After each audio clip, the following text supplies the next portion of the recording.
اللہ تعالیٰ نے نبی اکرم صلی اللہ علیہ وسلم کے حوالے سے قرآن مجید میں یہ بیان کیا ہے کہ الفاظ کا صحیح استعمال ہونا چاہیے، اور ان الفاظ میں اگر کہیں کوئی شبہ پڑتا ہو تو شبہ کی طرف جانے کی بجائے ایسے الفاظ استعمال کرنے چاہیے جس سے وہ شبہ نہ پڑ سکے۔ قرآن مجید میں یا ایھا الذین آمنوا لا تقولوا رائنا وقولوا انظرنا واسمعوا وللکافرین عذاب علیم۔ اے ایمان والو، جب نبی اکرم صلی اللہ علیہ وسلم کی توجہ مبذول کرانے کی ضرورت محسوس ہو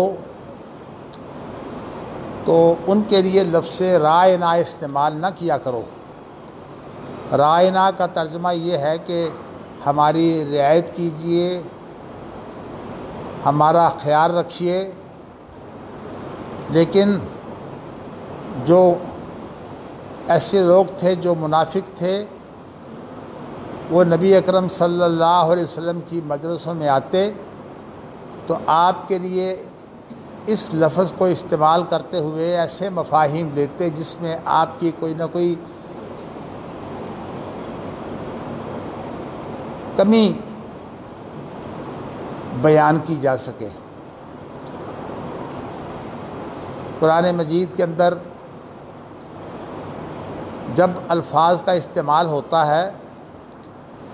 تو اس کے اندر اس بات کا بڑا اہتمام ہوتا ہے کہ اس سے غلط مفہوم نہ لیا جا سکے۔ تو یہ لفظ جو ہے رائنا، اس کے ساتھ وہ ذرا اپنی زبان کو جو ہے وہ پیچ دیتے، اور پیچ دے کر جو ہے رائینا، رائینا کا ترجمہ ہے اے ہمارے چرواہے۔ اب ظاہر ہے کہ چرواہا جو ہے وہ کوئی ہدایت دینے والا شخص نہیں ہوتا، وہ عالم نہیں ہوتا، وہ ایک عام آدمی ہوتا ہے جس کے پاس علم کم ہوتا ہے اور وہ اس طرح کے کام کرتا ہے۔ تو اللہ تعالیٰ نے قرآن مجید میں یہ فرمایا ہے کہ تم رائنا کا لفظ استعمال ہی نہ کیا کرو تاکہ دوسروں کو موقع نہ ملے، بلکہ کیا کہا کرو، انظرنا، ہماری طرف توجہ دیجئے، ہمارا دھیان رکھیے۔ اب یہ رائنا کے اندر یہ مفہوم پایا تو جاتا ہے، لیکن اس کے اندر جو بگاڑ پیدا کیا جا سکتا ہے اس سے بچانے کے لیے ہمیں کہا گیا ہے کہ آپ جو ہے وہ انظرنا کا لفظ کی کہیے۔ انظرنا کا معنی ہوتا ہے کہ ہماری طرف توجہ دیجئے، ہماری حالات کی طرف جو ہے وہ غور فرمائیے۔ اس سے ان کا مقصود یہ ہوتا ہے کہ نبی اکرم صلی اللہ علیہ وسلم جو ہے وہ ان کا دھیان رکھیں۔ تو یہ جو چیز ہے اس سے یہ بتایا جاتا ہے کہ اصطلاحات کی بڑی حیثیت ہے۔ آج میں آپ کے لیے ایک ایسی اصطلاح، اس کی حقیقت بیان کرنا چاہتا ہوں جو ہمارے دینی علوم میں اکثر استعمال ہوتی ہے، لیکن اس کا مفہوم جو ہے وہ کچھ اور سمجھا جاتا ہے۔ میں نے جو آیت پڑھی ہے وہ آیت یہ پڑھی ہے، ثم جعلناک علی شریعۃ من الامر فاتبعھا ولا تتبع اہواء الذین لا یعلمون۔ یہ 25ویں سپارے کی آیت ہے۔ اس کے اندر نبی اکرم صلی اللہ علیہ وسلم کو یہ حکم دیا گیا ہے کہ ہم نے آپ کے لیے ایک متعین رستہ جو ہے وہ طے کر دیا ہے۔ آپ کے لیے ایک رستہ جو ہے ہم نے متعین کر دیا ہے، آپ نے بھی اس رستے کی پیروی کرنی ہے۔ آپ نے ان چیزوں کی پرواہ نہیں کرنی جو لوگ اپنی خواہشات کی تکمیل چاہتے ہیں، اور وہ اپنی خواہشات کو پورا کرنے کے لیے کوئی نہ کوئی راہیں نکال لیتے ہیں، اور ان لوگوں کی پیروی کرتے ہیں جو اللہ تعالیٰ کے فرمانبردار نہیں ہیں۔ ولا تتبع اہواء الذین لا یعلمون، تو ان لوگوں کی خواہشات کی پیروی نہ کیجیے جو شریعت سے ناواقف ہیں، جو دین سے ناواقف ہیں۔ میں نے کل بھی یہ بات بیان کی تھی کہ دین سے مراد اللہ کی پابندی ہوتی ہے، اور پھر اس کے بعد اس پابندی کے بعد انسان جو اللہ سے محبت کرتا ہے اور اس محبت کے نتیجے میں جو چیزیں مارد وجود میں آتی ہیں وہ تمام کی تمام جو ہیں وہ دین کہلاتی ہیں۔ لیکن اس دین کے اندر تمام انبیاء نے یہی جو ہے وہ ہمیں دعوت دی ہے، ہمیں یہی رستہ دکھایا ہے کہ ہمیں اللہ سے وابستہ رہنا ہے۔ لیکن ان انبیاء کی اپنے حالات کے مطابق شریعت کا کچھ فرق بھی ہوتا ہے، بعض مسائل میں انبیاء کی شریعتوں کا فرق موجود ہے، اور خاص طور پر وہ کام جو انبیاء جو ہے وہ اختیار کر لیں وہ پھر انبیاء کے اختیار کرنے سے شریعت بن جاتے ہیں۔ جیسے کہ قرآن مجید کے اندر حضرت یعقوب علیہ السلام کے بارے میں ہے، کل الطعام کانت حلا لبنی اسرائیل، کل الطعام کانا حلا لبنی اسرائیل الا ما حرم اسرائیل علی نفسہ، تمام کھانے جو ہیں وہ بنی اسرائیل کے لیے حلال تھے سوائے ان کھانوں کے جو یعقوب علیہ السلام نے خود چھوڑے تھے، خود استعمال نہیں کیے تھے۔ تو اس کا مطلب یہ ہے کہ نبی اگر کسی چیز پر عمل چھوڑ دے تو وہ چیز بھی جو ہے وہ شریعت میں جائز نہیں رہتی۔ اس سے ہمیں یہ مسئلہ علم میں آیا کہ نبی جو بات کہتا ہے ہمیں وہ بھی ماننا ہے، اور نبی جو عمل کرتا ہے ہمیں وہ بھی ماننا ہے۔ بلکہ اگر نبی جو ہے وہ کسی بارے میں خاموشی اختیار کر لے تو اس کا معنی بھی یہ ہے کہ جو کچھ نبی نے بیان کر دیا ہے اس کو تو ہمیں اختیار کرنا چاہیے۔ جیسے کہ قرآن مجید کے اندر ایک اور جگہ ہدایت ہے، یا ایھا الذین آمنوا لا تسألوا عن اشیاء ان تبد لکم تسؤکم، اے ایمان والو تمہیں زیادہ سوالات نہیں کرنے چاہیے، اس لیے کہ ایسے سوالات بھی ہوتے ہیں کہ ان کا اگر جواب دیا جائے تو پھر آپ کو جو ہے وہ چیز ناپسند ہوگی۔ نبی اکرم صلی اللہ علیہ وسلم سے ایک شخص نے جو ہے اپنے باپ کے بارے میں پوچھا کہ میرا باپ جو ہے وہ کہاں ہے۔ نبی اکرم صلی اللہ علیہ وسلم نے حقیقت بیان کر دی۔ اس نے سوال کیا تھا کہ تمہارا باپ جو ہے وہ جہنم میں ہے۔ بیچارہ بڑے ہی دلگیر ہوا، پریشان ہوا، افسوس میں چلا گیا۔ تو نبی اکرم صلی اللہ علیہ وسلم سے تسلی دینے کے لیے کہا کہ میرا باپ بھی جہنم میں ہے۔ تو اس طرح نبی اکرم صلی اللہ علیہ وسلم سے سوال کرنا جائز تو ہے، لیکن سوال وہ کرنا چاہیے جو اس وقت متعلقہ ہو، جو مسئلہ آپ نے اس وقت جو ہے وہ اپنے سامنے رکھا ہو۔ غیر متعلقہ سوالات سے جو ہے وہ ایسی باتیں سامنے آ جائیں گی جو تمہیں دکھ دیں گی۔ تو اس لیے شریعت نے ہمیں آداب بتائے ہیں۔ میں نے آج آپ کے لیے جو چیز واضح کرنی ہے وہ یہ واضح کرنی ہے کہ شریعت کیا ہے۔ اور ہمارے ہاں ایک لفظ جو ہے بہت استعمال ہوتا ہے، وہ لفظ فقہ کا ہے۔ تو فقہ کا لفظ جو ہے، ہم جب فقہ کا لفظ بولتے ہیں تو اس سے مراد عام طور پر جو ہے وہ شریعت لی جاتی ہے۔ یہی وجہ ہے کہ انگریزی زبان میں ایک لفظ ہے جورس پروڈنس، اس سے مراد جو ہے وہ فقہ لی جاتی ہے۔ تو عام طور پر قانون دانوں میں جب فقہ کا لفظ استعمال ہوتا ہے تو اسلامی قانون کے معنوں میں وہ استعمال کرتے ہیں۔ حالانکہ جو لفظ قانون ہے وہ اور چیز ہے اور شریعت جو ہے وہ اور چیز ہے۔ کیونکہ عربی زبان میں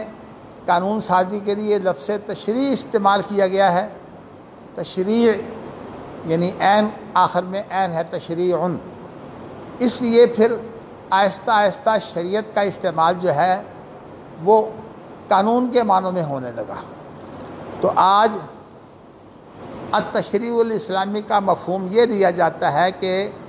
ہم نے جو اسلام کے نام پر قانون سازی کی ہے وہ مراد ہے، حالانکہ شریعت جو ہے وہ اس سے فرق رکھتی ہے۔ میں نے اگرچہ یہ آپ کو بتایا ہے کہ دین کے اندر شریعتوں کا، انبیاء کی شریعتوں کا کچھ اختلاف بھی آ جاتا ہے، جیسے میں اس کی مثال آپ کو دے سکتا ہوں کہ حضرت موسیٰ علیہ السلام کی شریعت میں اپنی بھتیجی اور بانجی سے نکاح جائز تھا، لیکن حضرت عیسیٰ علیہ السلام نے یہ نکاح جو ہے یہ نہ صرف یہ نکاح حرام کیے، بلکہ عیسیٰ علیہ السلام نے جو کزن ہیں، کزن کا لفظ بہت عام ہے، بہن بھائیوں کی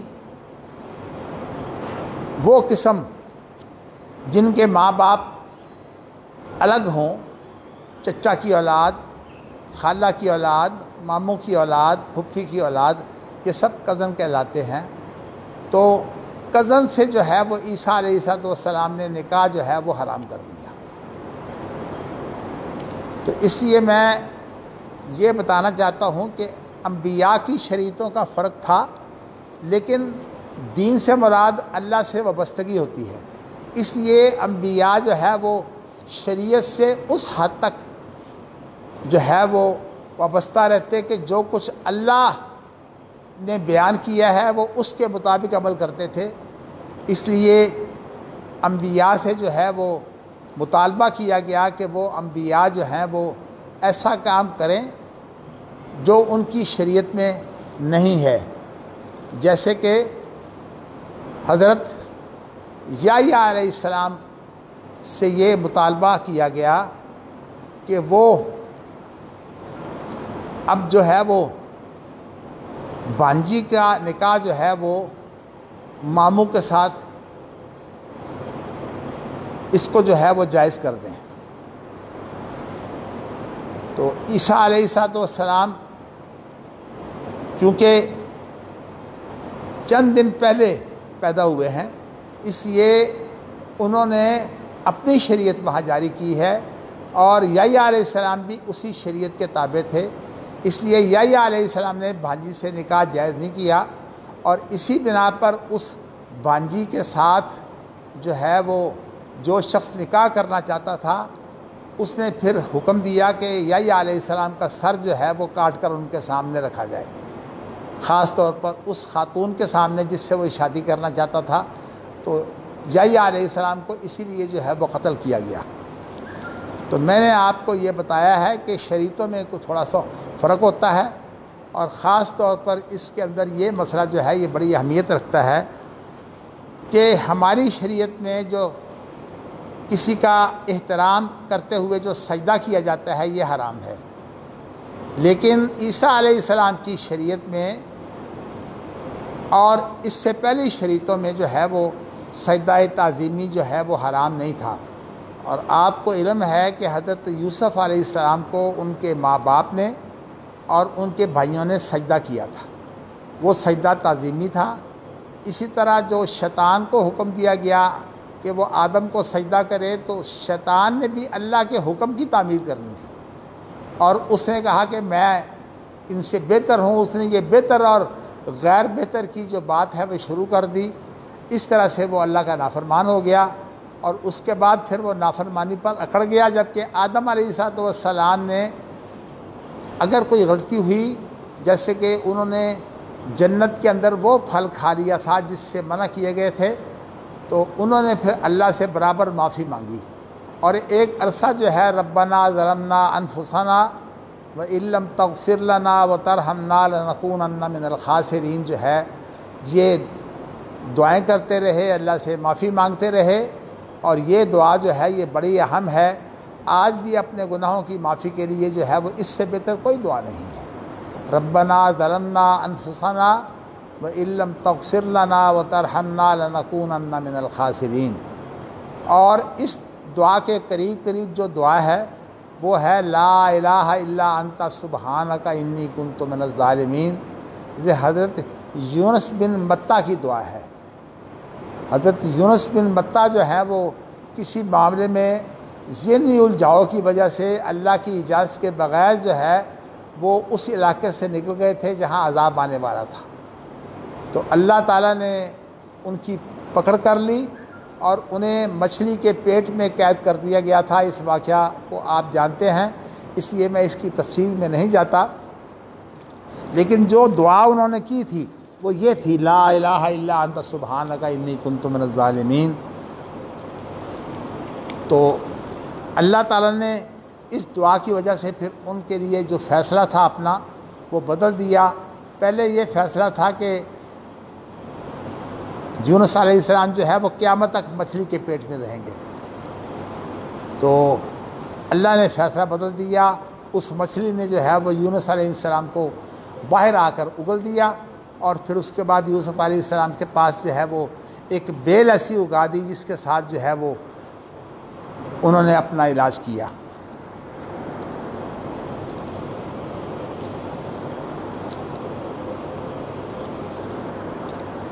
اور جو مچھلی کے پیٹ کے اندر رہنے کی وجہ سے ان کی جلد وغیرہ متاثر ہو گئی تھی، اللہ نے نہ صرف جلد کی صحت کا اہتمام کر دیا بلکہ تمام وہ تکلیفیں جو انہیں مچھلی کے پیٹ میں رہنے کی وجہ سے ہوئی تھیں ان سب کو جو ہے وہ اللہ نے درست کر دیا۔ اس لیے یہ آیت کریمہ جو ہے بڑی اہم چیز ہے، ہمیں بھی خاص طور پر ان دنوں جو ہے یہ آیت کریمہ کا اہتمام کرنا چاہیے۔ یہ جو کرونا بیماری آئی ہے، انشاءاللہ تعالیٰ جو لوگ یونس علیہ السلام کی اس آیت کو پڑھتے ہیں ان سے یہ بیماری جو ہے وہ دور رہے گی۔ اور اس کے ساتھ میں ایک لائحہ جو ہے وہ بیان کر دیتا ہوں جو حدیث میں آیا ہے کہ جو شام کی نماز کے بعد 3 مرتبہ بسم اللہ الذی لا یضر مع اسمہ شیء فی الارض ولا فی السماء پڑھے، اور اسی طرح صبح کی نماز کے بعد 3 مرتبہ سبحان الذی بیدہ بسم اللہ الذی لا یضر مع اسمہ شیء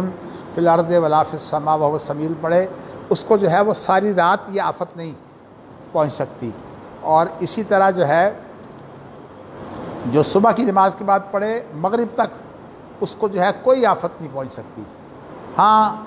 ہم بعض دفعہ جو ہے یہ دعائیں جو ہے وہ نیت کیے بغیر، ان کے معنی کی طرف دھیان کیے بغیر یہ دعائیں پڑھ لیتے ہیں، تو ان کے باوجود جو ہے اگر کوئی تکلیف آ جائے تو پھر اپنا قصور سمجھنا چاہیے، ان دعاؤں کی کوئی کمی نہیں ہے۔ تو اس لیے یہ دعائیں جو ہیں یہ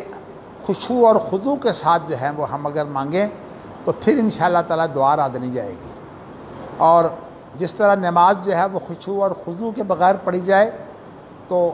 نماز کا ثواب جو ہے وہ بہت کم ہو جاتا ہے۔ نبی اکرم صلی اللہ علیہ وسلم کا ایک ارشاد ہے کہ بہت سے ایسے لوگ ہیں جو نماز پڑھتے ہیں لیکن انہیں نماز کے صرف 10ویں حصے کا ثواب ملتا ہے، اور کئی لوگ ایسے ہیں جنہیں نماز کے 9ویں حصے کا ثواب ملتا ہے، کئی لوگ ایسے ہیں جنہیں نماز کے 8ویں حصے کا ثواب ملتا ہے، کئی لوگ ایسے ہیں جسے نماز کے 7ویں حصے کا ثواب ملتا ہے، کئی لوگ ایسے ہیں جنہیں نماز کے 6ٹھے حصے کا ثواب ملتا ہے، کئی لوگ ایسے ہیں جنہیں نماز کے 5ویں حصے کا ثواب ملتا ہے، اور کئی لوگ ایسے ہیں جنہیں نماز کے 4تھے حصے کا ثواب ملتا ہے، اور کئی لوگ ایسے ہیں جنہیں نماز کے 3رے حصے کا ثواب ملتا ہے، اور کئی لوگ ایسے ہیں جنہیں آدھی نماز کا ثواب ملتا ہے، اور کچھ لوگ ایسے ہیں جو نماز کا پورا ثواب حاصل کرتے ہیں۔ تو اس لیے قرآن مجید میں اللہ تعالیٰ نے قد افلح المؤمنون الذین هم فی صلاتهم خاشعون، مومنوں کی تعریف یہ کی ہے جو اپنی نمازوں میں خشوع اور خضوع رکھتے ہیں، اور یہ مومن وہ ہیں جن کو جنت الفردوس ملے گا، اور بھی بہت سے لوگ جنت الفردوس میں جائیں گے، لیکن ان کے لیے تو اللہ کا وعدہ ہو گیا ہے، اس لیے کہ آخر میں کہا ہے اولئک الذین یرثون الفردوس، یہی وہ لوگ ہیں جو فردوس کے وارث ہوں گے، تو اس لیے ان کے لیے تو جنت الفردوس لازمی ہے۔ باقی پھر دیگر اعمال کی بنا پر اگر کسی کو جنت الفردوس مل جائے تو الگ بات ہے۔ میں نے یہ بات آپ کے لیے بیان کی ہے، لیکن چونکہ ہمارے ہاں بے علمی بہت زیادہ ہے، اور بے علمی کی وجہ اصل میں ہمارے علماء ہیں۔ ہمارے علماء شریعت کم پڑھتے ہیں، اور وہ چیزیں جو ان کی نظر میں شریعت کا مفہوم ہوتا ہے وہ اس مفہوم کو اپنے دل میں رکھ لیتے ہیں، اور پھر اس کے بعد ایسے فتوے دیتے ہیں جس سے الجھن پیدا ہوتی ہے۔ اس سلسلے میں خاص طور پر جیسے کہ کسی شخص کے منہ سے بیوی کے لیے اگر لفظ ایسا نکل گیا ہے جس کے اندر زیادہ طلاقوں کا احتمال ہے، تو وہ زیادہ طلاقیں جو ہیں وہ ان کو صرف اس پہلی طلاق کی تاکید بناتے ہیں۔ طلاق صرف ایک ہوتی ہے، اس لیے کہ ہر شخص کو ایک مرتبہ طلاق دینے کا حق ہے، یعنی اگر وہ زیادہ دہرائے گا تو وہ صرف پہلے کی تاکید ہوگی۔ اس لیے جس شخص نے کہا دیا 100 طلاق یا 10 طلاقیں یا طلاق طلاق طلاق، اس شخص کی بیوی کو ایک طلاق ہوتی ہے، اور اس کے بعد جو ہے وہ اس کے لیے اپنی بیوی سے رجوع بھی جائز ہوتا ہے۔ لیکن اس کے اندر یہ بات سمجھ لیں کہ یہ وہ صورت ہے جس کے اندر لفظ طلاق استعمال کیا جائے۔ طلاق کا لفظ اگر استعمال کر لیا جائے تو وہ طلاق جو ہے وہ لازماً ہو جاتی ہے، حتیٰ کہ اگر طلاق کا لفظ جو ہے وہ سنجیدگی میں نہ استعمال کیا جائے، یعنی سنجیدہ طور پر استعمال نہ کیا جائے، ویسے اگر یہ ایک مذاق کے طور پر استعمال کر لیا جائے تو وہ طلاق بھی ہو جاتی ہے۔ یعنی طلاق کے بارے میں اور نکاح کے بارے میں اتنی احتیاط کی ہے کہ ہزل اس کو بولتے ہیں، غیر سنجیدہ بات کو، ہزل کی جو صورت ہے طلاق اس میں بھی ہو جاتی ہے۔ اس لیے آج میں جو آپ کے لیے خاص طور پر یہ مسئلہ بیان کر رہا ہوں، میں آپ کو بتاؤں گا کہ شریعت کے اندر فہم شریعت میں غلطیاں کیسے ہوتی ہیں، اس لیے کہ میں نے آج آپ کو شریعت کے متعلق بتانا ہے، اور انشاءاللہ تعالی پھر ایک ایسی کتاب کے وہ حصے جو ہیں وہ انشاءاللہ آپ کے سامنے پیش کیے جائیں گے جنہوں نے اپنے سامنے شریعت رکھی ہے، اور انہوں نے شریعت کے اصول جو ہیں وہ اپنے سامنے رکھے ہیں۔ امام بخاری رحمۃ اللہ علیہ جو ہیں انہوں نے شریعت کے اصول اپنے سامنے رکھے ہیں، اور اللہ کی یہ مجھے توفیق ہے کہ میں نے امام بخاری کے اصولوں پر، اصول اجتہاد پر جو ہے وہ ڈاکٹریٹ کیا ہوا ہے۔ اللہ تعالیٰ مجھے وہ سمجھ دے دے، اس لیے کہ یہ بہت عرصہ پہلے کی بات ہے، اور آج کل مجھے کچھ نام بھولنے کی شکایت ہو گئی ہے، تو اس لیے اگر میں کہیں کوئی نام بھول جاؤں تو اس کی اصلاح کر لیا کریں۔ جیسے کہ گزشتہ روز میں نے جو ابن تیمیہ کا نام تو نہیں دیا تھا، احمد، شیخ الاسلام احمد، لیکن ان کے باپ کے نام میں، دادا کے نام میں اختلاط کر دیا تھا، کہا تھا کہ عبدالسلام ان کے باپ ہیں، نہیں، عبدالسلام ان کے دادا ہیں، اور چونکہ یہ بھی بہت بڑے عالم دین ہیں، عبدالحلیم جو ہیں یہ اتنے بڑے عالم نہیں ہیں لیکن ویسے عالم ہیں، اس لیے 3 شخصوں نے، پوتے نے، بیٹے نے اور باپ نے مل کر ایک کتاب لکھی ہے، اور وہ کتاب اصول فقہ میں ہے، اس کا نام ہے مسودہ بنی تیمیہ۔ اس لیے ابن تیمیہ کا اگر مطالعہ کرنا ہو تو اہل علم جو ہے وہ مسودہ کتاب کا جو ہے مطالعہ کریں۔ میں اس وقت آپ کو صرف یہ بات بتانا چاہتا ہوں کہ آج مجھے یہ آپ کو بتانا ہے کہ شریعت کا ایک تو مفہوم وہ ہے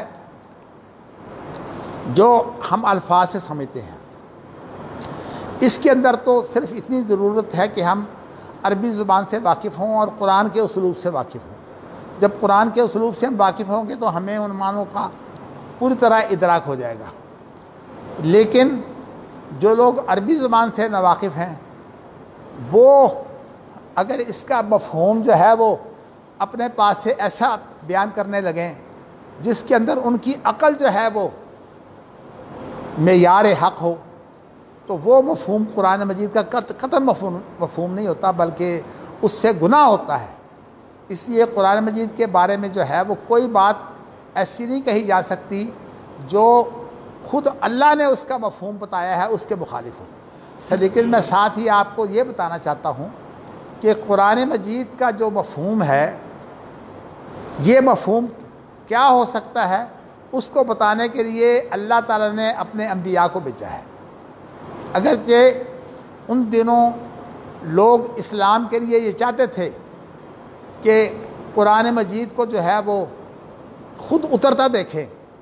اور ایک کتاب جو ہے وہ آسمان سے اترے اور محمد صلی اللہ علیہ وسلم اس کتاب کو پکڑ لیں، تو نبی اکرم صلی اللہ علیہ وسلم نے فرمایا کہ یہ تو وہی مطالبے ہیں جو پہلے غلط کار لوگ کرتے رہے ہیں۔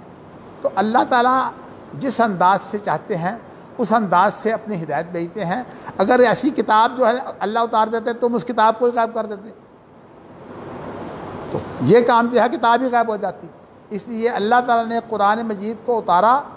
اور اس کی حفاظت اللہ تعالیٰ نے انسان کے سینے سے کی ہے۔ قرآن مجید کی حفاظت کا اصل ذریعہ جو ہے وہ انسان کا سینہ ہے۔ اس کے علاوہ اس کی حفاظت کے دیگر ذرائع جو ہیں سب متبادل ذرائع ہیں، حقیقی ذریعہ صرف سینہ ہے۔ اسی لیے قرآن مجید میں اللہ نے بیان کر دیا بل ہوا آیات بینات فی صدور الذین اوتوا العلم، کیونکہ اللہ تعالیٰ نے ہمارے اوپر یہ مہربانی کی ہے کہ ہم قرآن مجید کی مختلف قراتوں کو جو ہے وہ اس ادارے میں جو ہے وہ پڑھتے ہیں اور ان کے باریک فرق ادائیگی کے ہم جانتے ہیں۔ اس لیے قرآن مجید کے سمجھنے کے، قرآن مجید پڑھنے کے جو اسلوب ہیں اس کے لیے جو ہے وہ علم قراءات ہے، یا اسے ہم دوسری زبان میں یہ کہہ سکتے ہیں اصول قرآن۔ اس وقت میں اصول قرآن کے بارے میں آپ سے کوئی بات نہیں کرنا چاہتا، اس لیے کہ بات اور طرف نکل جائے گی۔ تو میں آپ کو بتانا یہ چاہتا ہوں کہ اللہ تعالیٰ نے اپنے نبی کو جو ہے اس کا مفہوم بتا دیا ہے، اور نبی اکرم صلی اللہ علیہ وسلم جب اللہ کی طرف سے وحی آ جاتی تو پھر وحی کے علاوہ کوئی مفہوم بیان نہیں کرتے تھے۔ جیسے کہ ایک شخص نے جو ہے وہ اس آیت کو سمجھنے میں غلطی کر لی، من الخیط الابیض من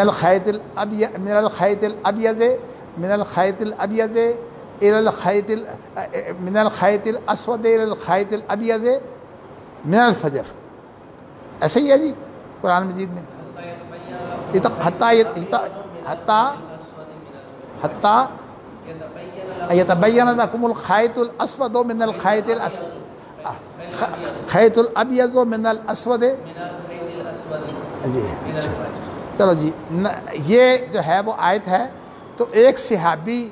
جس کو اس آیت میں سمجھ نہ آئی، اس نے کیا کیا کہ اس نے سمجھا شاید صبح اس طرح ہوتی ہے کہ دو دھاگے جو ہیں وہ اپنے تکیے کے میں نیچے رکھ لوں، اور جب یہ دونوں آپس میں ممتاز ہو جائیں، سفید الگ ہو جائے اور جو کالا ہے وہ الگ ہو جائے، تو پھر صبح ہوگی۔ حالانکہ اللہ تعالیٰ کی مراد یہ نہیں ہے۔ اللہ کی مراد یہ ہے کہ یہ جو صبح کے وقت ایک آپ دیکھیں تو ایک لکیر ہوتی ہے، اس لکیر کے نیچے سورج ہوتا ہے، اس کی روشنی ہوتی ہے، سورج اس وقت نظر نہیں آتا، اور اس کے اوپر جو ہے وہ ایک ساری سیاہی ہوتی ہے، لیکن اس سے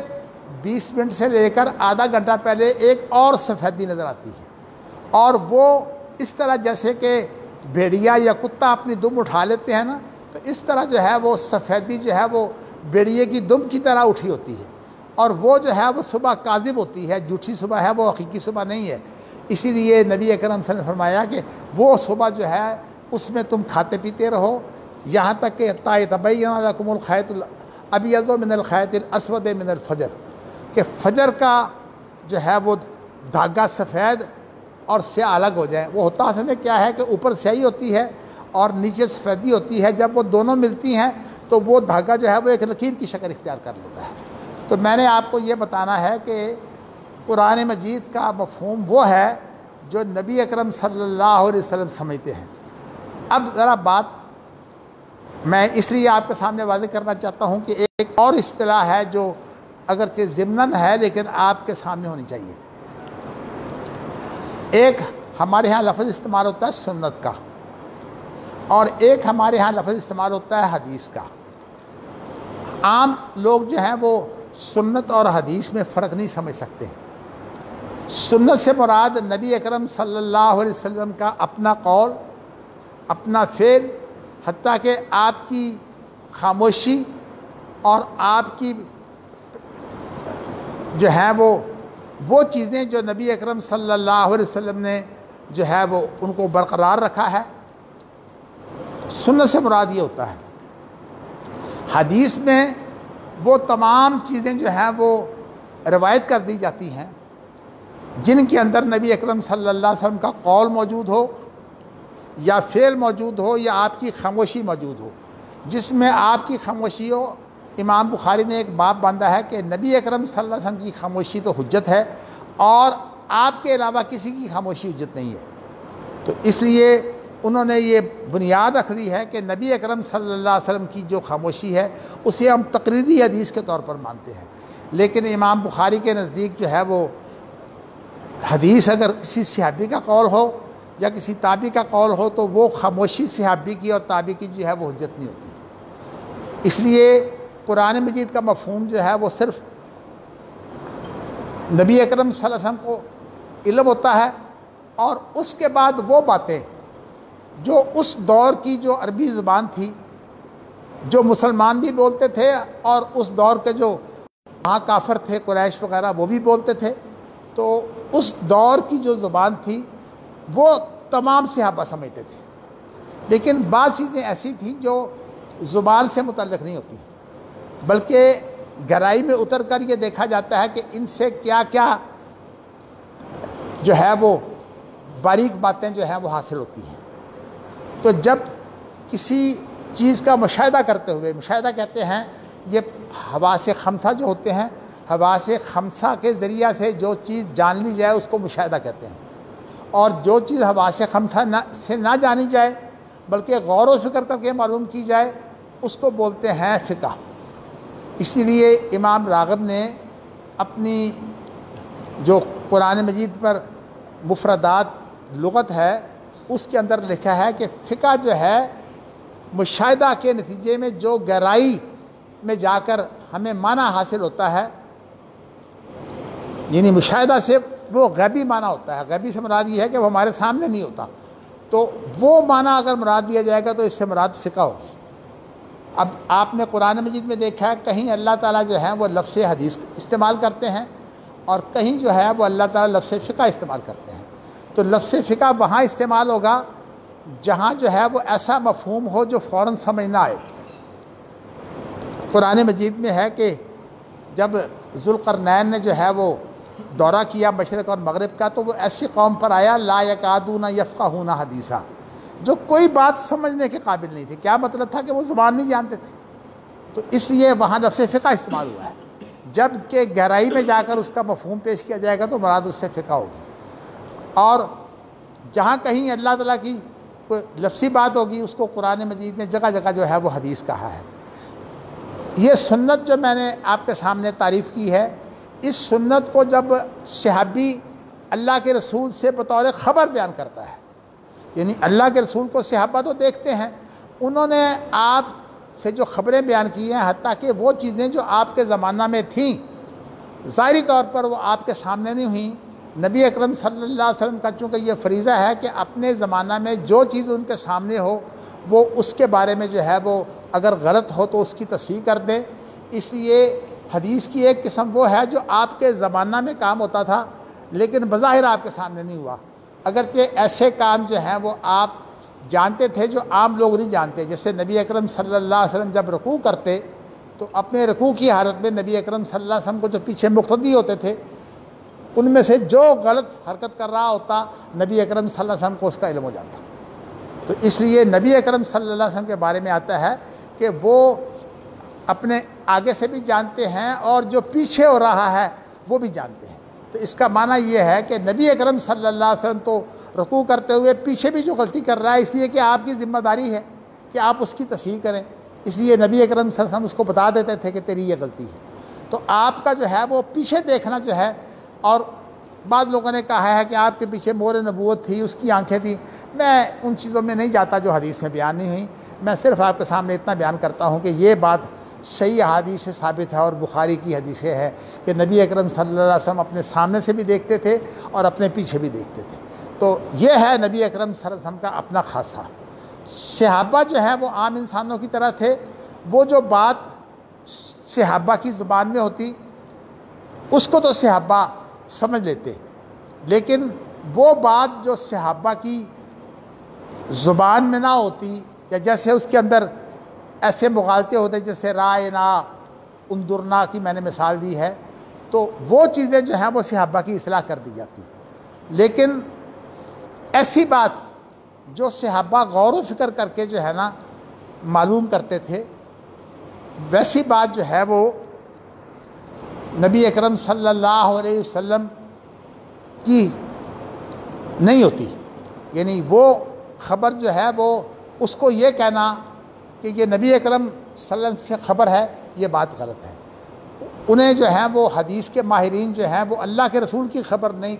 قرار دیتے، لیکن وہ چیز جو صحابہ نے نبی اکرم صلی اللہ علیہ وسلم سمجھی ہے یا آپ کو دیکھ کر اس میں ان کو ادراک ہو گیا ہے، وہ اگر صحابہ بیان کریں گے تو وہ بات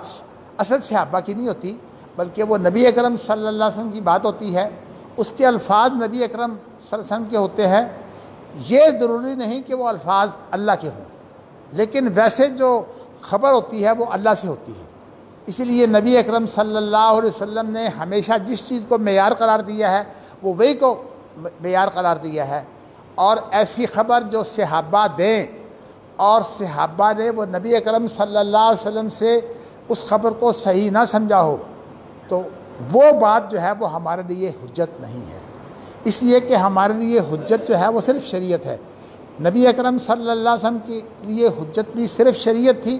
اس لیے ہمارے لیے بھی جو حجت ہے وہ صرف شریعت ہے۔ تو اس لیے ہمارے لیے قرآن مجید میں جو حکم آیا ہے وہ کیا آیا ہے؟ وَمَن لَّمْ يَحْكُم بِمَا أَنزَلَ اللَّهُ فَأُولَٰئِكَ هُمُ الْكَافِرُونَ، جو اللہ نے اتارا ہے، جو اس سے اپنی زندگی میں فیصلے نہ کرے، وہ فیصلہ اپنی ذات کے لیے ہو یا دوسروں کے لیے ہو، جو فیصلہ کرتے وقت اس سے فیصلہ نہ کرے جو اللہ نے اتارا ہے، وہ لوگ کافر ہیں۔ اور یہ آیت 3 جگہ ہے، ایک جگہ پر ہم الکافرون پر ختم کی ہے، اور دوسری جگہ پر ہم الظالمون سے ختم کی ہے، وہ لوگ ظالم ہیں، اور تیسری جگہ پر جو ہے ہم الفاسقون سے ختم کیا ہے۔ اگرچہ تینوں جگہ جو ہے ان سے مراد جو ہے وہ باریکی میں جائیں تو الگ الگ ہے۔ میں نے آپ کو یہ بتایا ہے کہ ایک چیز ہوتی ہے جو صحابہ نبی اکرم صلی اللہ علیہ وسلم کی سامنے دیکھتے ہوئے سمجھتے ہیں، بلکہ بعض دفعہ ایسا ہوتا ہے کہ ایک صحابی کسی وجہ سے ایک بات کی گہرائی کو نہیں پہنچ سکتا، تو دوسرا صحابی جو ہے وہ گہرائی کو پہنچ جاتا ہے، تو اس وقت جو ہے وہ اس کے اندر ہم غور و فکر کریں گے کہ جب 2 صحابہ کی روایتوں کا خبروں کا اختلاف ہو تو پھر دیکھا جاتا ہے کہ اگر وہ خبریں اکٹھی نہیں ہو سکتی، ویسے تو صورتحال یہ ہے کہ اگر نبی اکرم صلی اللہ علیہ وسلم سے خبریں دینے والے کئی صحابی ہوں تو ظاہر ہے کہ ہم تمام صحابیوں کی بات کو اکٹھا کر کے پھر ہم اس کا معنی بیان کرتے ہیں۔ تو اس لیے یہ بڑا اہم علم ہے،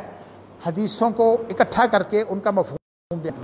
امام شافعی نے اس کے لیے یہ بیان کیا ہے کہ یہ بالکل ایسے ہے جیسے کوئی واقعہ ہو جاتا ہے کسی جگہ پر، اور گواہان جو آتے ہیں، کسی کو آدھے واقعے کا علم ہوتا ہے، کسی کو ایک قصے کا، جو پیچھے کھڑا ہے ہجوم کے پیچھے اس نے کوئی بات دیکھی کوئی نہیں دیکھی، تو وہ کہتے ہیں کہ جب تک تمام احادیث اکٹھی نہ کر لیں اس کا مفہوم متعین نہیں ہوتا۔ تو اس لیے اہل علم کا یہ کام ہے کہ وہ حدیثوں کو اکٹھا کر کے جو ہے وہ مفہوم بیان کرتے ہیں۔ انشاءاللہ میں اس کے لیے جو ہے وہ قاعدے بیان کروں گا تفصیل سے، لیکن آج میں جو بات آپ کے سامنے رکھنے لگا ہوں وہ یہ ہے کہ نبی اکرم صلی اللہ علیہ وسلم کی وہ بات جو صحابی نے جو ہے وہ ایک صحابی نے زیادہ سمجھ لی اور ایک صحابی نے کم سمجھی، تو اس وقت پھر وہ دونوں جمع نہیں ہو سکتی، تو جمع نہیں ہو سکتی تو پھر ہمیں ترجیح دینی پڑے گی۔ اس کی مثال جو ہے وہ ابو رافع ہے۔ ابو رافع جو ہے یہ حضرت میمونہ کا غلام ہے، اور حضرت میمونہ کا جو رشتہ طے ہوا ہے نبی اکرم صلی اللہ علیہ وسلم سے، وہ ابو رافع نے طے کرایا ہے۔ یہ حضرت میمونہ کا غلام ہے اور یہ بچولہ تھا۔ ظاہر ہے کہ حضرت میمونہ خود تو بات نہیں کر سکتی تھی اپنے رشتے کے لیے، انہوں نے جو پیغام بھیجا وہ ابو رافع کے ذریعے پہنچا۔ حضرت مونا کا بھانجا ہے ایک، ان کا نام ہے عبداللہ بن عباس۔ اب یہ بھانجے ہیں حضرت میمونہ کے، یعنی حضرت میمونہ اللہ کے رسول کی بیوی جو ہیں وہ ان کی خالہ ہیں، لیکن حضرت ابن عباس کی عمر جو ہے جب نبی اکرم صلی اللہ علیہ وسلم فوت ہوئے ہیں تو 13 سال کی تھی، یعنی بھی بالغ بھی نہیں تھی۔ اب انہیں اس بات میں مغالطہ ہو گیا ہے کہ جب ان سے نکاح ہوا ہے تو اس وقت حضرت میمونہ احرام میں تھی، تو بعض کہتے ہیں کہ احرام میں نکاح ہو سکتا ہے، احرام باندھا ہو نکاح ہو سکتا ہے۔ حضرت میمونہ جو تھی وہ احرام میں تھیں اور نبی اکرم صلی اللہ علیہ وسلم نے ان سے نکاح کیا ہے۔ ابو رافع کہتے ہیں کہ نہیں، اس وقت نبی اکرم صلی اللہ علیہ وسلم نے احرام کھول دیا تھا۔ احرام کھولنا کس چیز کا نام ہے؟ احرام کھولنا اس چیز کا نام ہے کہ آپ کنکریاں مار دیں۔ احرام کھولنا اس چیز کا نام نہیں ہے کہ آپ کپڑے اتار دیں۔ اگر آپ کپڑے جو ہے یہ ساری زندگی بھی پہنے رکھیں گے تو احرام تو نہیں ہے، احرام تو اس نیت کا نام ہے جو کنکریاں مارنے سے ختم ہوتی ہے۔ نبی اکرم صلی اللہ علیہ وسلم نے کنکریاں مار لی تھی اور اس کے بعد نکاح ہوا ہے، تو اس وقت جو ہے وہ انسان آدھا حلال ہو جاتا ہے۔ تو میں نے آپ کو یہ بات بتانی ہے کہ اس طرح کی چیزیں ہیں، باریک ہے۔ تو یہ چیزیں جو ہیں ان میں اگر اختلاف ہو جائے تو صحابی کی بات بھی اگر اختلاف ہو جائے تو اللہ کے رسول کی نہیں ہوتی۔ اسی لیے میرے استاد اور تایا مرحوم حافظ عبداللہ محدث روپڑی نے ایک کتاب لکھی ہے درایت تفسیری، وہ اس میں بیان کرتے ہیں کہ عام زبان جو اللہ کے رسول نے بولی ہے اس میں سب سے زیادہ جاننے والا صحابی ہوتا ہے۔ اس لیے صحابی جب بات کو بیان کرتا ہے تو اس کا اکثر مشاہدہ ہوتا ہے، حتیٰ کہ اللہ کے رسول کی خاموشی بھی مشاہدہ ہے۔ اور مشاہدہ کو اگر آپ زبان جانتے ہیں تو مشاہدہ پھر اب دیکھیں نا، میں آپ کے سامنے گفتگو کر رہا ہوں، آپ اس زبان کو جانتے ہیں اور میرا مشاہدہ بھی کر رہے ہیں، اب آپ کو کوئی غلطی نہیں لگے گی، اس لیے کہ میں کوئی بات بیان کرتا ہوں، کوئی زور سے بیان کر دیتا ہوں، کوئی نرمی سے بیان کر دیتا ہوں، یہ حرکتیں بھی جو ہیں وہ میری بات کو سمجھنے میں کارگر ہوتی ہیں۔ تو یہ ساری کی ساری وہ خبریں ہوں گی جو صحابہ دیتے ہیں، تو اس لیے یہ خبر جو ہے جو صحابی دیتا ہے اور نبی اکرم صلی اللہ علیہ وسلم سے متعلق ہوتی ہے تو وہ خبر جو ہے اس کو حدیث کہتے ہیں۔ تو آپ نے سمجھ لیا کہ سنت سے مراد جو آپ کے اوپر وارد ہوتا ہے، آپ نے جو زبان سے فرمایا وہ بھی سنت ہے، اس کو قول کہتے ہیں، اور جو آپ نے عمل کیا وہ بھی سنت ہے، اس کو عمل کہتے ہیں، اور جو آپ نے دیکھا اور خاموشی اختیار کی، خواہ آپ نے پیچھے دیکھا ہو تو آپ نے خاموشی اختیار کی، وہ بھی سنت ہے۔ میں نے آپ کو ایک واقعہ بتا دیا، وہ کافی ہے، ورنہ اور واقعہ میں بیان کروں گا تو پھر ان کی تشریح میں وقت زیادہ ہو جائے گا۔ مجھے انشاءاللہ تعالیٰ جو ہے وہ 1:30 بجے اپنے درس کو انشاءاللہ ختم کرنا ہے، اس کے بعد آپ سوال کر سکتے ہیں۔ اچھا جی، آپ نے سمجھ لیا حدیث کا اور سنت کا فرق۔ یہ تو فرق وہ ہے جو صحابہ کے سامنے تھا، اس لیے کہ جو صحابہ بیان کرتے اس کو کہتے خبر، اور اگر وہ اتنی تعداد نہ ہوتی صحابہ کی کہ اتنے لوگ غلطی نہیں کھا سکتے تو اس کو خبر واحد کہتے تھے، یعنی ایک آدمی کی خبر۔ لیکن واحد سے مراد یہ نہیں کہ ایک کی خبر ہے، اتنی تعداد نہیں ہوتی کہ وہ سارے غلطی پر جمع نہ ہو سکیں، اور اگر اتنی بڑی تعداد ہو کہ غلطی پر جمع نہ ہو سکیں، جیسے کہ ابو رفیع دین کی جو حدیث ہے اس کو روایت کرنے والے 18 صحابی، تو اس طرح کی جو چیزیں ہیں وہ پھر جو ہے وہ تواتر کو پہنچ جاتی ہے۔ اسی لیے جو ہے وہ 3 دفعہ رفع دین کرنا یہ تواتر سے ثابت ہے۔ باقی جو ہے وہ اختلاف علماء کے ہیں، ان میں ہمیں حکم ہے ہم تحقیق کریں۔ تو اس لیے مجھے جب بھی کسی فتنے میں ڈالنے کی کوشش کی گئی، میں الحمدللہ پنجاب یونیورسٹی میں درس دیا کرتا تھا، تو کسی نے کہا یہ حدیث ہے ان سے پوچھو، کہا جی رفع دین 3 دفعہ ہے کہ 1 دفعہ؟ اس کا مطلب یہ تھا کہ یہاں جو دوسرے لوگ ہیں وہ بھاگ جائیں۔ جب مجھ سے پوچھا تو میں نے کہا جی بات یہ ہے کہ میں تو اتنا جانتا ہوں کہ رفع دین سنت ہے، اب سنت 3 دفعہ ہے کہ 1 دفعہ ہے اس کی تحقیق جا کے کر لیں۔ مقصد میرا یہ تھا کہ میں خام خواہ کیوں الجھوں اختلاف میں، اس لیے ہم جو آدمی ہمارے ساتھ الجھتا ہے ہم اسے ایک بات کرتے ہیں، بھائی تحقیق کر لو۔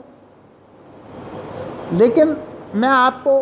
یہ واقعہ اس لیے سنا دیتا ہوں کہ تاکہ آپ کو بھی پتہ لگے کہ ہمارے یہاں کے مولوی کیسے ہیں۔ میں اتفاق سے اللہ کا شکر ہے مجھے اللہ نے بہت حج کروائے ہیں، تو 2-3 حاج میں نے جو ہیں وہ، ایک حاجی نذیر صاحب یہاں ہوتے تھے، نذیر اینڈ کمپنی والے، بڑے ماشاءاللہ تعاون کرتے تھے دل کھول کر، تو وہ تقریباً 1000 حاجیوں کو حج کراتے تھے وہاں اجازت لے کر۔ تو میرے چونکہ دوست تھے وہ حاجی نذیر صاحب، میرے ساتھ بڑا تعاون کرتے تھے وہ۔ جب ہم ججوں کی ٹریننگ کے لیے کورس کرواتے تھے تو جتنے استاد باہر سے آتے وہ تمام کا کھانا جو ہے وہ گاڑیاں کاریں سب وہی دیتے تھے حاجی صاحب۔ اچھا میں حاجی صاحب ویسے جو تھے نا وہ بڑے پکے بریلوی تھے، تو اب حاجی صاحب جو ہے ماشاءاللہ لیکن زبان بڑی میٹھی تھی۔ اب حاجی صاحب کا کیمپ تھا تو میں نے سوچا کہ اس دفعہ میرے پاس کوئی خیمہ خمہ تو ہے کوئی نہیں، تو میں چلا جاتا ہوں حاجی نذیر کے کیمپ میں۔ تو حاجی نذیر کے کیمپ میں چلا گیا، تو وہاں جو ہے وہ انہوں نے جماعت کرائی، ایک حافظ صاحب نے جب جماعت کرائی تو ان کی آواز بڑی خوبصورت تھی، وہ حاجی صاحب نے چن کر جو ہے اسے امام مقرر کر دیا۔ جب اس نے نماز کرائی، خاص طور پر میں نے جو ہے مغرب کی نماز پڑھی اور عشاء کی نماز پڑھی، تو مجھے بڑے اچھے لگے۔ میں نے کہا کہ ان کی تجوید تھوڑی سی کمزور ہے، تو ہمارے ہاں تجوید کا بھی انتظام ہے۔ میں ان کے پاس چلا گیا، ان سے جا کر میں نے پوچھا کہ حضرت آپ کہاں سے ہیں؟ امام تھے، ہماری امامت کرواتے تھے۔ کہا کہ میں جامعہ اشرفیہ کا استاد ہوں۔ میں نے کہا ماشاءاللہ بڑی خوشی ہوئی، میں بھی جامعہ اشرفیہ کا پڑھا ہوا ہوں، میں نے الحمدللہ حدیث جامعہ اشرفیہ میں بھی پڑھی ہے، مولانا رسول خان میرے استاد ہیں۔ تو میں نے کہا میں بھی جامعہ اشرفیہ کا پڑھا ہوا ہوں۔ اچھا انہوں نے یہ بات میری سن تو نہیں لیکن خوش نہیں ہوئے، فوراً مجھے کہتے ہیں کہ یہ جو جوتی ہے جو آپ نے پہنی ہوئی ہے یہ میری اس طرح کی جوتی، کہتے یہ آپ کی ہے؟ میں نے کہا میری ہے۔ کہتے ہیں آپ کا حج نہیں ہوا۔ اب اتنا بڑا فتویٰ انہوں نے لگا دیا آپ کا حج نہیں ہوا۔ تو میں نے کہا جی حضرت یہ جوتی تو پھر ایک عام طور پر جو جاہل لوگ کیا سمجھتے ہیں کہ یہ وہ جو کینچی والی ہے نا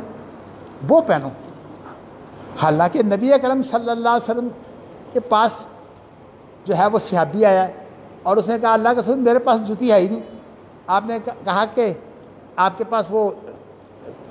موزہ ہے؟ موزہ ہے۔ کہا اس کو ٹخنوں کے اوپر سے یہاں سے کاٹ لو، یہ ننگا ہو جائے۔ مطلب یہ ہے کہ احرام کے اندر صرف ٹخنے ننگے ہونے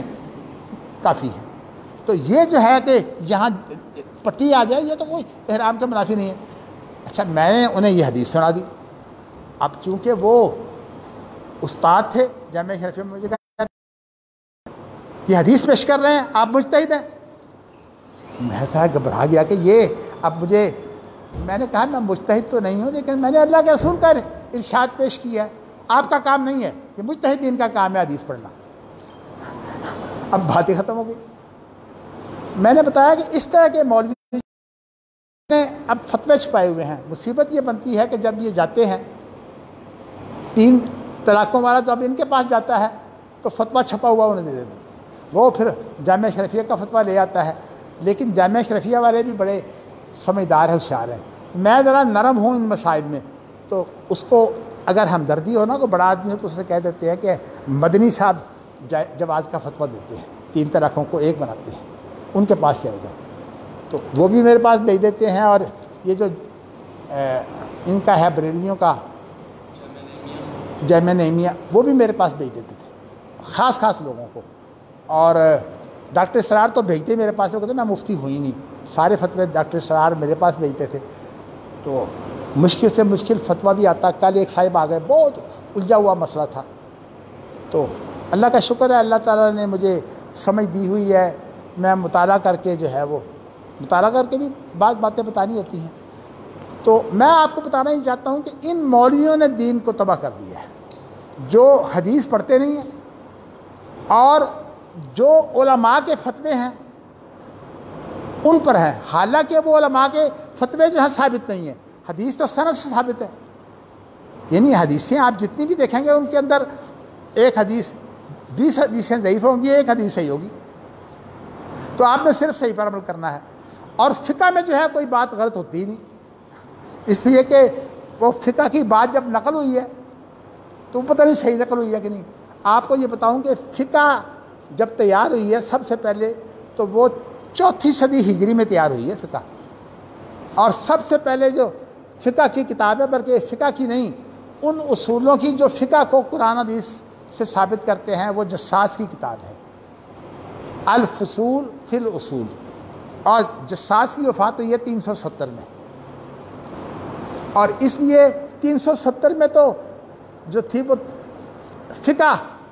جو ہے وہ سامنے آئی ہے، اس سے پہلے تو فقہ سامنے نہیں تھی۔ اب یہ بتائیے کہ امام ابو حنیفہ کا اور جساس کا کتنا فرق ہے؟ 250 سال کا۔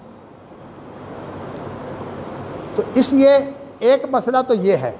اور دوسرا ایک مسئلہ ہے جو خاص طور پر میں اہل حدیثوں کو کہتا ہوں۔ امام شافعی جو ہیں، انہوں نے بھی اصول پر کتاب لکھی ہے، اصول فقہ پر، اور ان کی کتاب کا نام ہے رسالہ۔ الحمدللہ بہت علمی کتاب ہے، لیکن امام شافعی جو ہیں وہ حضرت عمر رضی اللہ تعالیٰ عنہ کی بعض باتیں ایسی تھیں جو ان کی سمجھ سے بالا تھی،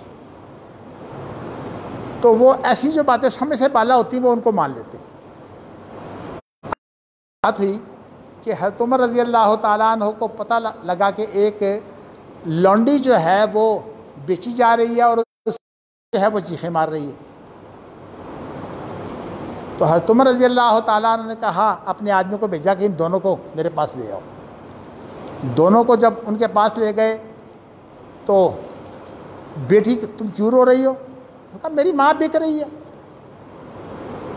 تو میں ماں کے بغیر کیسے رہوں گی؟ حضرت عمر رضی اللہ تعالیٰ نے قرآن کی ایک آیت پڑھی، فَهَلْ عَصَيْتُمْ إِن تَوَلَّيْتُمْ أَن تُفْسِدُوا فِي الْأَرْضِ وَتُقَطِّعُوا أَرْحَامَكُمْ، کہ اگر تمہیں اللہ والی بنا دے گا، یعنی کسی جگہ کا اللہ تمہیں اختیار دے دے گا، تو تم جو ہے وہ فساد پھیلاؤ گے اور ان کے رحم جو ہے وہ توڑو گے۔ رحم میں سب سے پہلے ماں آتی ہے،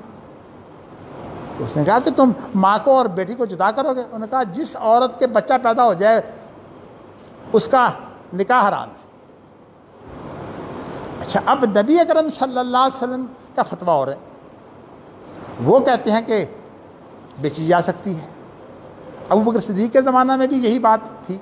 جیسے اب یہی طلاق کا مسئلہ بھی ایسا ہی ہے، 3 طلاق کا، کہ اللہ کے رسول کے زمانہ میں 3 طلاقیں ایک ہوتی تھیں، حضرت ابو بکر کے زمانہ میں 3 طلاقیں ایک ہوتی تھیں۔ حضرت عمر رضی اللہ تعالیٰ نے جب دیکھا کہ لوگ جو ہیں وہ خام خواہ طلاقیں زیادہ دیتے ہیں، تو کہا میں نے رجوع نہیں کرنے دینا، گویا کہ 3 طلاقیں شمار کروں گا۔ اسی لیے لوگوں کو غلطی لگا، لوگ کہتے ہیں حضرت عمر کا فتویٰ ہے۔ بھئی حضرت عمر کا فتویٰ تو ٹھیک ہے، لیکن اصل تو اللہ کے رسول کا فرمان ہے۔ اب امام شافعی کو جو ہے وہ دلیل کوئی نہیں ملی، تو انہوں نے دیکھا کہ حضرت عمر جیسا آدمی، انہوں نے فتویٰ دیا ہے کہ جس لونڈی کی اولاد ہو اس کو بولتے ہیں ام الولد، یعنی ولد کہتے ہیں اولاد کو، اولاد کی ماں، جس کی اولاد ہو جائے وہ آزاد ہو جاتی ہے۔ لیکن اب امام بخاری نے اس حدیث کو بیان کیا اور باب بھی یہی باندھا ہے، لیکن امام بخاری نے بات یہ واضح کی ہے کہ نہیں، جب اللہ کے رسول کے زمانہ میں جائز تھی تو اب بھی جائز ہے، اور اسی طرح ابو بکر کے زمانہ میں جائز تھی تو اب بھی جائز ہے۔ حضرت عمر کے زمانہ میں یہ جو ہے یہ ناجائز نہیں ہے، یہ اصل میں آپ نے قطع رحمی کو توڑا ہے، تو جہاں قطع رحمی پائی جائے وہاں نہیں الگ ہونی چاہیے، اور جہاں قطع رحمی نہ ہو، مثال کے طور پر ام الولد میں ایک بچہ پیدا ہوا، وہ بچہ مر گیا، اب ہے تو یہ ام الولد، لیکن اب قطع رحمی کا کوئی مسئلہ نہیں ہے، تو اس صورت میں جو ہے وہ اس کی بیع جائز ہوگی۔ میں نے آپ کو بتایا کہ یہ وہ چیزیں ہیں جو علماء کو پتہ ہوتا ہے، تو میں آپ کو یہ بتانا چاہتا ہوں کہ علماء کی باتیں ہیں، علماء کے یہ فتوے ہیں، تو اس کے اندر جو ہے وہ اصل چیز یہ ہے کہ بات کو سمجھنا چاہیے۔ تو میں نے الحمدللہ آپ کو جو ہے بات کو سمجھانے کے لیے ایک کتاب اس لیے سامنے رکھ لی ہے تاکہ آپ کو بھی اطمینان ہو کہ میں بھی باتیں میں نہیں کر رہا، اس لیے کہ یہ شخص جو ہے یہ امام بخاری ہے، یہ بہت بڑا عالم ہے، حتیٰ کہ اس کو حق ہے کہ یہ امام شافعی پر بھی اعتراض کرے۔ انہوں نے امام شافعی نے کہا ہے کہ میں اس فتوے کو تقلیداً مانتا ہوں، یہ میں اس مسئلے میں حضرت عمر کی تقلید کرتا ہوں، تو میں یہ کہتا ہوں کہ جس کو علم نہ ہو وہ کسی کی تقلید بھی کر سکتا ہے، اس لیے میں فرقہ بندی میں نہیں پڑھتا۔ علم حاصل کرنا فرض ہے، اگر کوئی شخص علم حاصل نہیں کرے گا گناہ گار ہوگا، لیکن اگر علم نہیں ہے تو پھر وہ بات، لیکن ایک بات ہے،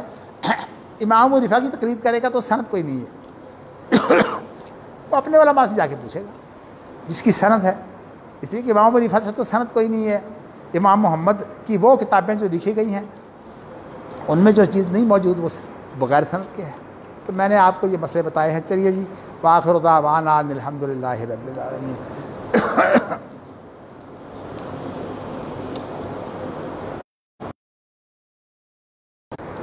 جس نے سوال کرنا ہے کر لو.